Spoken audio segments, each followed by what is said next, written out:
안녕하세요. 서울 SJ 행정사사무소 이서준 행정사입니다. 입대 후 교육 훈련이나 작업을 마치고 주둔지로 복귀하던 중 사고를 당하는 경우가 적지 않습니다.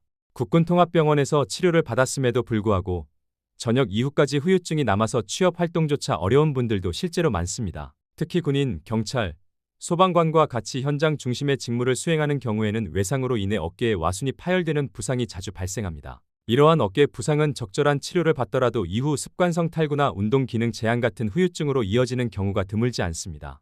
이때 많은 분들이 궁금해합니다. 이런 어깨 부상도 국가유공자가 될 수 있는지에 대해서입니다. 결론부터 말씀드리면 가능합니다. 다만 중요한 것은 단순히 다쳤다는 사실이 아니라 법령상 국가유공자 요건에 해당해야 한다는 점입니다. 즉, 공무 수행이나 교육 훈련 중에 발생한 상이어야 하고 그 사고와 현재의 후유증 사이에 직접적인 연관성이 인정되어야 합니다. 이 요건을 충족해야 국가유공자 또는 보훈보상 대상자로 인정될 수 있습니다. 여기서 많은 분들이 국가유공자 등록을 목표로 하시는데 국가유공자와 보훈보상 대상자는 보훈 혜택의 차이가 크기 때문에 심사 과정도 상당히 엄격하게 진행됩니다. 보훈심사위원회에서는 신청서와 함께 제출된 입증 자료를 중심으로 매우 신중하게 판단하게 됩니다. 어깨 부상의 경우 특히 중요한 것은 단순한 통증이 아니라 습관성 탈구나 운동 기능 제한과 같은 후유장애가 실제로 존재하는지입니다. 이러한 후유증은 일상생활뿐만 아니라 직장생활에도 큰 영향을 미칠 수 있기 때문에 객관적인 자료로 입증하는 것이 핵심입니다. 국가보훈심사에서 요건 심의를 통과하기 위해서는 경관절 조직 손상으로 인해 발생한 후유증의 원인을 명확하게 설명할 수 있는 자료가 반드시 필요합니다. 대표적으로 국군병원 치료기록이나 의사의 소견서가 중요한 역할을 합니다.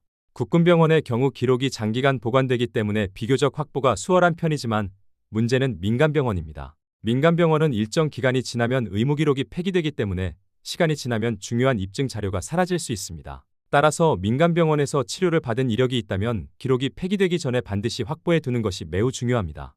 결국 이 과정은 적극적인 서류 준비와 입증 전략이 필요합니다.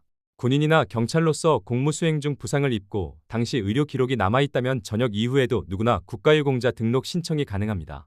실제로 국가유공자 등록 신청에서 가장 많은 비중을 차지하는 상인은 근골격계 질환입니다. 그 이유는 군 복무 특성상 전투훈련, 작업, 체력 단련 등 신체의 부담이 큰 활동이 일상적으로 반복되기 때문입니다.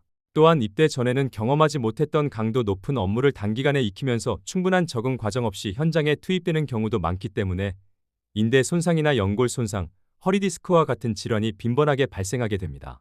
이러한 근골격계 질환은 치료 이후에도 후유장애를 남기는 경우가 많고 시간이 지날수록 증상이 악화되는 특징이 있습니다.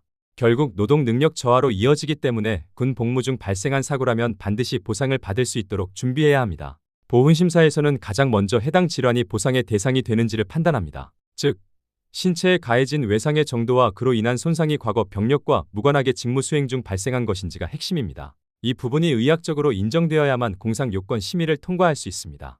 그리고 이 입증 책임은 전적으로 신청인 본인에게 있습니다. 요건 심의를 통과하더라도 절차는 끝나지 않습니다. 이후에는 보훈병원에서 신체검사가 진행되는데 이 단계에서는 후유장애의 정도를 평가하게 됩니다. 다만 신체검사는 단순한 형식적인 절차로 보일 수 있지만 실제로는 제출된 자료를 바탕으로 등급이 결정되기 때문에 매우 중요합니다.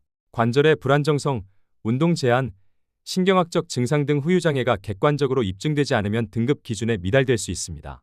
결국 국가유공자 등록 절차는 단순한 신청이 아니라 사고 발생부터 치료 그리고 현재 상태까지 모든 과정을 객관적인 자료로 입증해야 하는 매우 엄격한 심사 과정입니다. 따라서 중요한 것은 경험이나 기억이 아니라 기록과 자료입니다. 지금이라도 관련 자료를 확보하고 체계적으로 준비하는 것이 결과를 좌우하게 됩니다. 마지막으로 안내드립니다. 궁금하신 사항이 있으신 경우 아래 링크에 자가진단을 작성해 주시면 확인 후 연락드리겠습니다.